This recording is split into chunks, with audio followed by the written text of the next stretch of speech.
Hi అండి. Welcome to ginger bowl cooking channel. నేను మీ రజనీని. నేను చేయబోయే రెసిపీ డ్రై ఫ్రూట్స్ లడ్డు.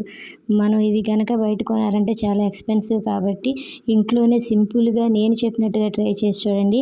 ఇది చాలా ఇంత ఈజీగా చేయొచ్చా అని మీరే అనుకుంటారు. దానికోసం కావాల్సిన పదార్థాలు: బాదం పప్పు 1 కప్పు, జీడిపప్పు 1 కప్పు, పుచ్చగింజలు 1/2 కప్పు, వాల్నట్స్ 1/2 కప్పు, ఎండు కొబ్బరి తురుము 1/2 కప్పు, ఖర్జూరం 1 కప్పు, కొద్దిగా కిస్మిస్లు, గసగసాలు 2 స్పూన్లు. ముందుగా స్టవ్ ఆన్ చేసుకుని స్టవ్ మీద కడాయి పెట్టుకుని దాంట్లో 2 టేబుల్ స్పూన్ల నెయ్యి వేసుకుని దాంట్లో మనం ముందుగా కట్ చేసి పెట్టుకున్న డ్రై ఫ్రూట్స్ అవన్నీ ఒకదాని తర్వాత ఒకటి వేసుకుని వేయించి ఒక బౌల్లో తీసుకోవాలి. ఆ తీసుకున్న తర్వాత ఖర్జూరం బాగా సాఫ్ట్గా అయ్యేంత వరకు దాన్ని కూడా వేయించాలి.